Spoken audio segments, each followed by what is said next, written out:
How's it going, everyone? It's Chasm here.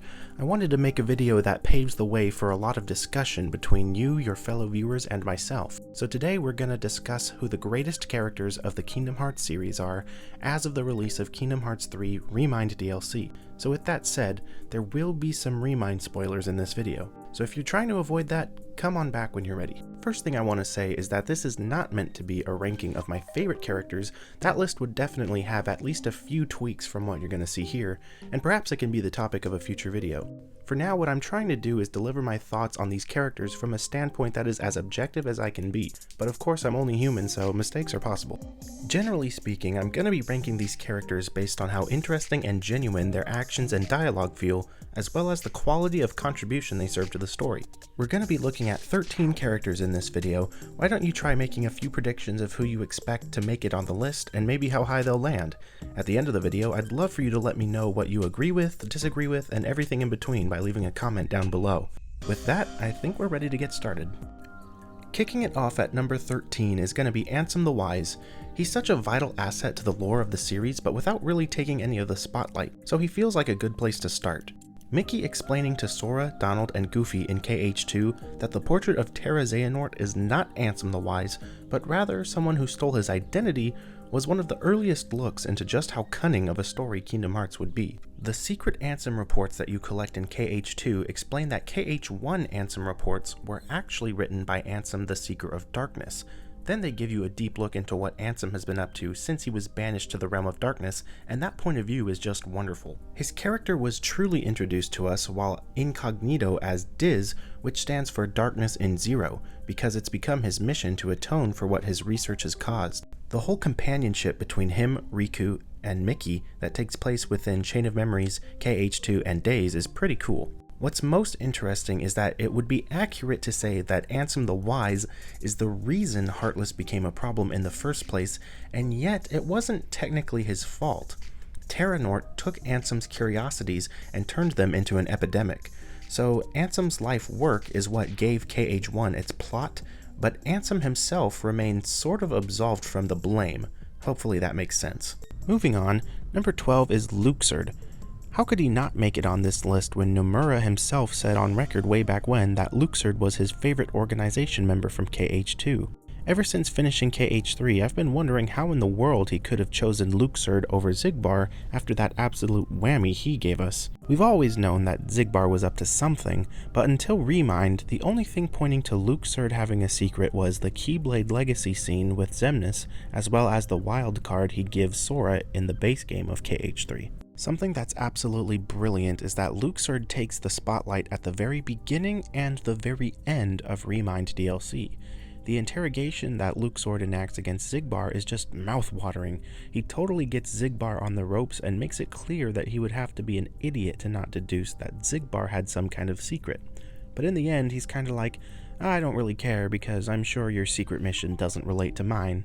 Then, once you've finished the Remind scenario, beat all the ridiculous data battles, and then beat the most difficult battle in Kingdom Hearts history, you find out that Luxord freaking works for Yozora, or at least that's a very safe assumption. What's really interesting is that his connection to Yozora's universe is revealed before we even get an explanation as to why Luxord holds the ancient Keyblade legacy. Luxord is the first character on this list who I'm going to describe as a placeholder, which means that I strongly predict that the character has yet to show their true colors, and will probably work their way higher on this list as the next saga unfolds.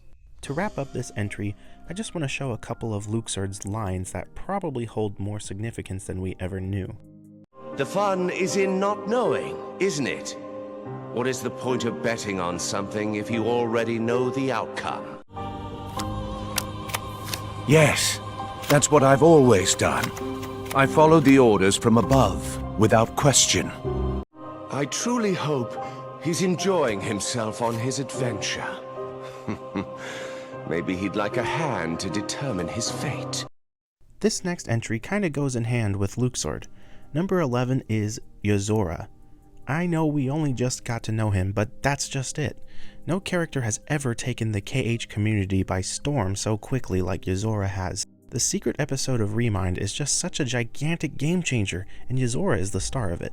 The little tidbits of Yuzora's story that have been revealed are just vague enough to have our heads spinning harder than ever before, and that's exactly what this franchise is all about. But then again, this character is so brand spanking new that for now, there's not enough to put him super high on this list.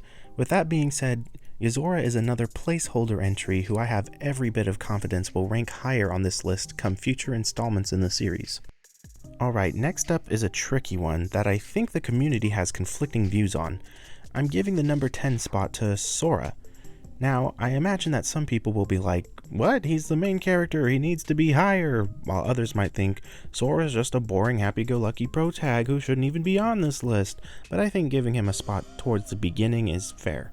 There isn't an overwhelming amount of substance to his character when it comes to, the main character, but you can't help but admire some of Sora's qualities like his courage, compassion, and empathy. There's nothing he wouldn't do to help someone in need, and that's pretty admirable. And this is why his light is so strong, and why his heart has been used as a safe haven for both Ventus and Kairi's hearts, and then for Roxas and Xion later on as well, which is all vital to the story. I'll quickly wrap up Sora's entry with this. How many of you can honestly say that the line, "My friends are my power," doesn't make you feel some type of way? Alright, this one I know a lot of people are gonna blow a gasket over for not being listed way higher than this, so please prepare yourself. Number 9 is going to Roxas. Yeah, you're probably raging right now, but hear me out. The reason you love Roxas is not because of Roxas. It's because of his circumstances that he has no choice but to endure. Don't get me wrong, Roxas's story, when you dig into it in days, is pretty compelling. Can somebody say existential crisis? But the character himself isn't super complex. He's just a confused, angsty young man who gets by eating ice cream with his friends, but those friends kinda get flaky on him sometimes and it makes him a little mad. I mean, whatever. I'm not trying to say that Roxas is a crappy character, I just think a lot of people have been brainwashed into calling him the best character, and that's simply not true. The strength of Roxas's character lies in his decision to give himself up in order for Sora to be complete again, which I think is what everyone gives him so much credit for. But think of it from Nomura's standpoint as a writer, you think he was just gonna let Sora sleep forever? In conclusion, Roxas's most memorable lines are, "Who else will I have ice cream with?" and "Looks like my summer vacation is over," and I think wrapping him up in that way does him enough justice. Coming in at number 8 is gonna be Master Aqua. We all know Nomura's history with writing female characters. I mean, a good number of them get murdered for crying out loud, but Aqua is a huge step in the right direction. First off, the dynamic between her and Ventus is a beautiful combination between friend, older sister, and arguably even mother. Her very introduction to the audience is her passing the Mark of Mastery exam, and then you see her take her new title by the reins throughout the entirety of Birth by Sleep. Everywhere Aqua goes during the game, not only is she on a mission to investigate the unversed, but she keeps learning about what a freaking mess Terra keeps making. So she's also looking for him to find out what his deal is. And she's also looking for Ventus the whole time because he wasn't supposed to be out adventuring in the first place, and she needs to get him home to safety. She has to endure the loss of Master Ericus no thanks to Terra's dumbass and still hopes to bring Terra to his wits. At the end of the game, she has to fend off against Braig while Ventus and Terra are both in danger, and then saves Ventus's comatose body by transforming the Land of Departure into Castle Oblivion, then instantly has to go off and find out what became of Terra. And what does she get for saving Terra? 10 years of prison in the realm of darkness. And as soon as she's saved, boom, right into the Guardian of Light business. Here's another thing.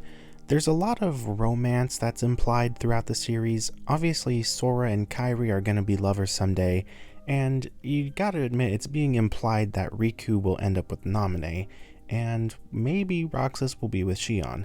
So everybody wants Aqua and Terra to be together, and that's a load of crap. Terra's an idiot. Something that makes Aqua a strong character is that there's no moment in the series so far that implies romance between Aqua and Terra. That's simply because Terra is nowhere close to deserving her, and she knows it. Alright, let's move on. Coming in at number 7 is Master Ava.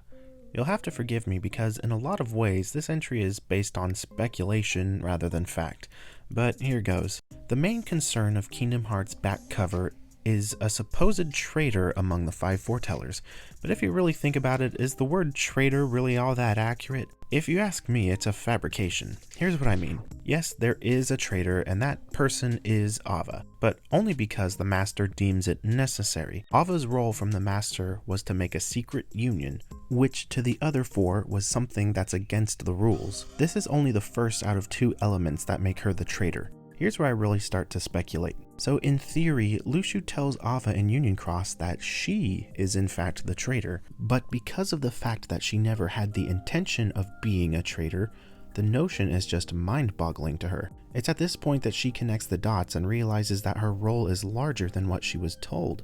Being the traitor was also her role, and this is what pushes her to get down to business. However, I can't be certain whether or not her course of action, recently revealed in Union Cross, is actually aligned with the Master's vision. Ava has accepted that it is her destiny to deviate, but is she doing it the way she's supposed to, or not? The bottom line is, this woman has the weight of the world on her shoulders, and it's not stopping her. I mean, there has to be a reason why the Master said this to her. You really think that I'm the right person for this? Ava, you're the only person for this. Alright, I'm excited for this next one because it's a character you probably hadn't given enough thought to expect to see them on this list. Number 7 is Saïx. So here's the thing. Before KH3, Saïx might not have even been on this list at all, but the development he's given in KH3 not only is so good within that particular title, it also suddenly brought strength to everything we had seen of him so far. KH3 introduced to us the element of Subject X. We learned that Aiza and Lee actually ended up becoming apprentices of Ansem the Wise. The purpose of this was to find out where Subject X disappeared to. In Days, it's made clear to us that Axel and Saïx are somehow running a secret operation. Not only is their goal completely unknown at that time, but there's also just so much tension between the two of them that you wonder how they even came to work together in the first place. Then in Birth by Sleep, you learn that they were best friends when they were younger, so what the heck caused such an awkward dynamic between the two of them? KH3 totally laid it down on us. Axel and Saïx were on a mission to rescue their friend, but Saïx came to feel that Axel lost sight of that goal. Axel got distracted by making friends with Roxas and Xion. This made Saïx feel like Axel had turned his back not only on him, but on Subject X as well. I want to show you guys an observation I made that blew my mind. Listen to this line by Saïx in KH2. Do you know what happens to those who lose their true purpose? Inevitably, they destroy themselves. Can you guess what the significance of this line is? First off, this is actually foreshadowing Axel's sacrifice to save Sora from a horde of nobodies. Axel destroyed himself, but at the time we didn't really have the information we needed to make this connection, because we didn't know about Subject X. Again, Saïx says, those who lose sight of their true purpose, and he's talking about Axel becoming so attached to Roxas and Xion. An element of KH3 you might not have noticed or perhaps forgotten is that using Vexen's dialogue in Secret Report, you can deduce that Saïx actually assisted in the effort of providing a replica for Roxas. This is the first sign of a complete shift in the tide of Saïx's character. Let's dig deeper into that. The scene of Axel and Saïx on the clock tower is just gold. Both of the characters really open up to each other while still acknowledging the fact that they will be facing off in battle the next day. The thing about this scene that makes Saïx shine is that if you analyze it carefully, you can see that he actually came to Axel with an agenda. He wanted to antagonize Axel into giving his all in the fight to come. Saïx was counting on being defeated, becoming human, burying the hatchet, and gaining Axel as his friend once again. Would you get lost? I'll clobber you tomorrow. I expect no less. Okay, we've made it to the top 5. The pressure is on. Let's continue. Number 5 will go to Riku. In KH1, during his journey to save Kairi, he is misled by Maleficent into the darkness. Similar to Saïx, this darkness is kind of born from feeling that Sora betrayed him and Kairi for Donald and Goofy. This leads to being possessed by Ansem, the Seeker of Darkness, which is what leads to the most interesting part of Riku's character. Ansem's influence still lingers in the corners of Riku's heart, and that's why he used to wear a blindfold, which was a great symbol. As long as he could see the darkness, he would always remember that he had to keep it restrained. but he eventually made the decision to unleash the darkness in order to defeat Roxas and take him to Ansem the Wise. From that point, Riku certainly wasn't evil, but the darkness within him was strong enough that he once again held the physical appearance of Ansem the Seeker of Darkness. This caused him to walk in secrecy because he couldn't bear to let Sora know that he allowed the darkness to take hold. Fast forward to Dream Drop Distance, and Riku claims his rightful title of Keyblade Master. Not only that, but it turns out that Riku was acting as Sora's Dream Eater throughout the entire game, and has to save him from the clutches of the organization who interfered with the exam. Then, in KH3, Riku can responsibly wield the powers of darkness well enough to cast Dark Firaga, while simultaneously fighting as one of the official 7 Guardians of Light. I mean, come on, that's badass. And now, as of Remind, according to Fairy Godmother, Riku's dreams are going to be the key to saving Sora. Last thing I want to mention about Riku is something a little mysterious to me. Of course, Sora and Kairi have always been important to Riku, and they still are, but I think it's worth mentioning his Station of Awakening as seen in Remind. Neither Sora nor Kairi are anywhere to be found. We've got Ansem, Seeker of Darkness, Mickey, and Naminé. I wonder what the significance of this is. Perhaps Riku feels guilty because of his ties to the darkness, and they represent a betrayal to his lifelong friends. Alright, let's move forward. Number 4 is going to be the Master of Masters. The first thing I'm going to say is that he is definitely another placeholder who I assume will make it even higher on this list later on in the series. We used to think Xehanort was a genius, but then we met this guy. We don't know his goals, and we know almost nothing about his past, but what we do know is this guy is some sort of 4-dimensional chess master. I mentioned earlier that I believe the idea of a traitor is a fabrication, and this is the man who did it. As I said, he instructs Ava to literally break the rules, but simply having a traitor wasn't the point.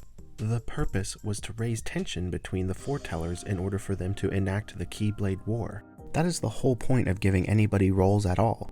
He made Ira the leader because he is forthcoming and diligent, which made him quickly jump to the conclusion that there was a traitor at all. He instructed Aced to be Ira's replacement should the need arise, because he knew that Aced wanted the honor and would decide to overthrow Ira no matter what. He made Envy the mediator to make the other 4 feel like they were being judged by her at all times. He made Gula the keeper of the lost page, which made the others mad that he was holding out information about the traitor.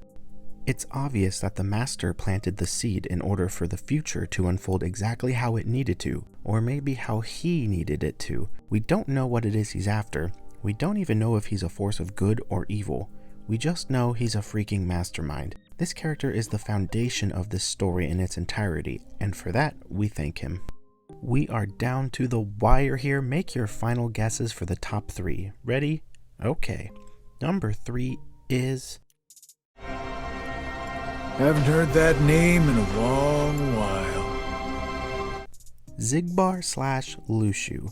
This man is a legend. Like I mentioned earlier in the video, we always knew that Xigbar had something up his sleeve. But man oh man, that clip is probably the single greatest moment in the entire series so far. Xigbar has always been one of the more popular characters for his snarky yet charismatic personality, while simultaneously seeming quite suspicious. But man, to find out that he is at least, say, 200 years old, possibly thousands for all we know, and he's actually Luxu, who has spent all these years fulfilling his role granted by the Master of Masters. Wowza! This reveal made everybody instantly go back and watch every second of Xigbar's screen time all over again with a fresh perspective. He does a fantastic job of playing a lackey to Xehanort, when the truth is that the organization belongs to him when you think about it. That's why Xigbar's theme from the Dream Drop Distance soundtrack is basically a faster version of the organization theme.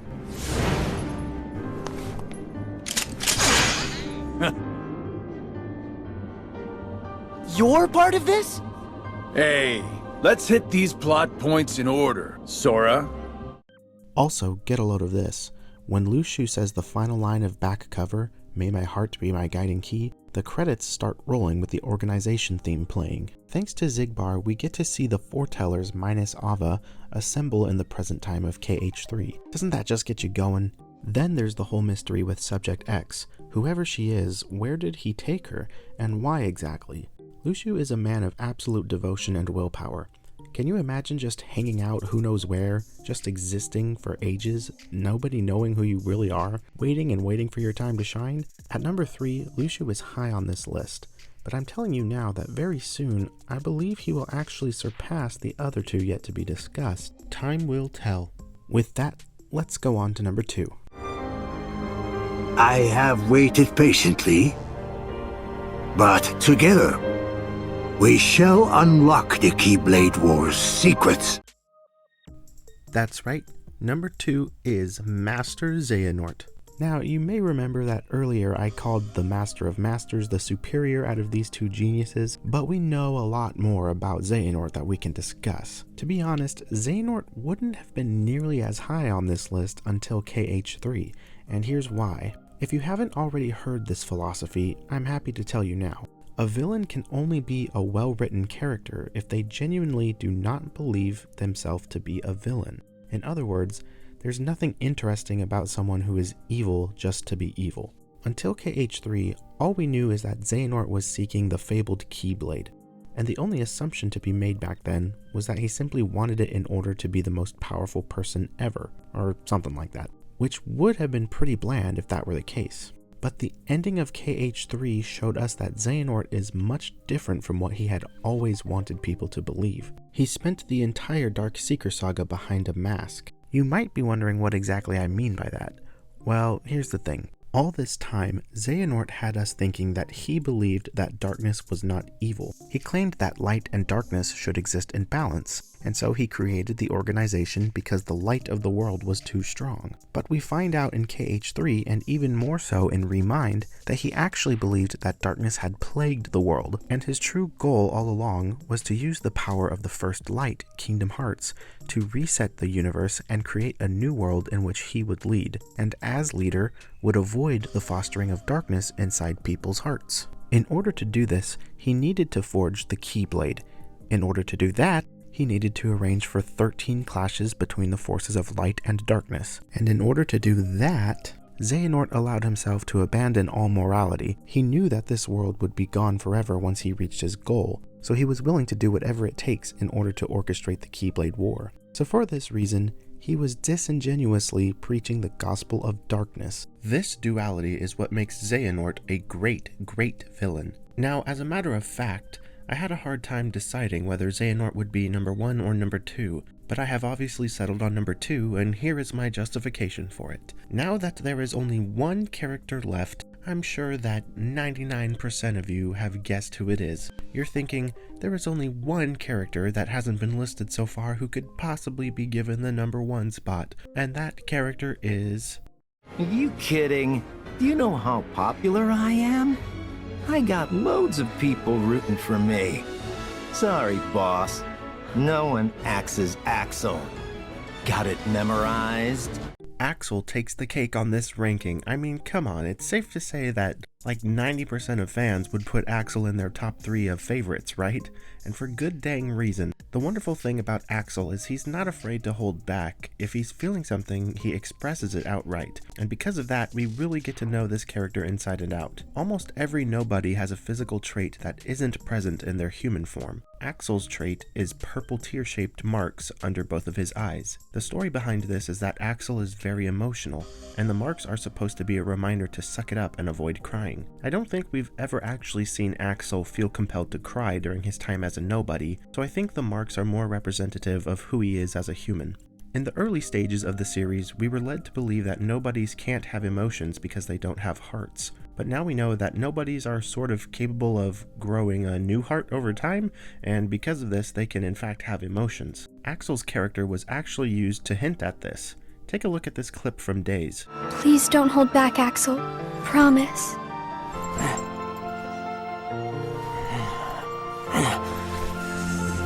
What's your problem? You both think you can do whatever you want. I'm sick of it.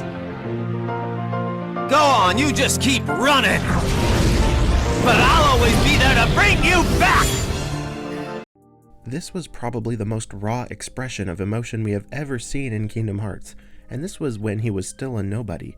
Axel unleashes his frustration on how his duty to the organization makes his relationship with Roxas and Xion so complicated. And what's more is he isn't even loyal to the organization, he simply has to keep up appearances. Another top-tier moment of Kingdom Hearts is when Axel's Nobody form dies to save Sora. Axel, what were you trying to do? I wanted to see Roxas. He was the only one I liked. He made me feel like I had a heart. It's kind of funny. You make me feel the same. Kairi's in the castle dungeon. Now go! He lets his guard down and allows himself to be emotionally vulnerable.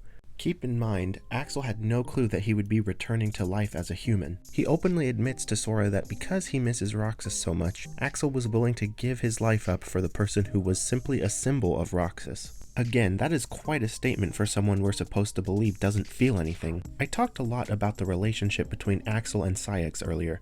Let's take a look at another portion of their scene on the clock tower. You gave up. I did not give up. One day we're apprentices. The next, Ansem the Wise is up and vanished. The day after, we're nobodies. Day after that, we're doing icky jobs for Xemnas. I couldn't keep up with you. Another example of Axel's emotional honesty. This explains why things started to get hairy between the two of them. Saïx wanted to find clues about the girl by any means necessary, even if that meant doing icky jobs for the organization. Axel makes it clear that this massive shift in his life was very difficult and unexpected for him. Axel went on to follow Saïx's orders to assassinate the Castle Oblivion crew, but quite reluctantly, and only because he knew Saïx's goal. Then, Axel suddenly shows faith that Saïx could be his friend again one day.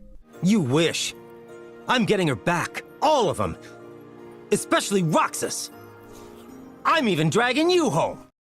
I want to point out one more specific Axel moment. Hey, Roxas. Bet you don't know why the sun sets red. You see, light is made up of lots of colors. And out of all those colors, red is the one that travels the farthest. This line was a huge foreshadowing, because Axel's thematic color is obviously red, and he was introduced to us as an antagonist being a member of Organization 13, but ends the saga as one of the 7 Guardians of Light. This creates the metaphor that just like red light, he traveled the farthest. In conclusion, something that makes Axel stand out is that he holds a very prominent and consistent philosophy. He wants to be unforgettable, and he succeeds that among the characters as well as the audience of Kingdom Hearts. Well, it's all out on the table. Now that the list is complete, I would love to hear your thoughts in the comment section. Was there someone you thought made it too high or too low? Was there someone you were surprised didn't make it at all? Like I said earlier, I made an effort to be objective for this ranking, but maybe there are things I haven't picked up on and you want to point out to me. If that happens, maybe we'll update this list in the future. Now, I want to announce a sort of sequel to this video. We've just covered the 13 greatest characters. In the future, I'll be making a list of the 7 worst characters. I'm sure you understand the theme. If you feel like it, give me your input now on who you would expect to see listed as a terrible character in Kingdom Hearts, and why. I hope you enjoyed this video. If you did, I'd really appreciate it if you would leave a like and subscribe to the channel. If you haven't already seen it, please consider watching my previous video, which is a theory about Yozora's real body. I'm confident you will find it interesting. That's going to be all for now. Until next time, I'm Chasm, and thanks for watching.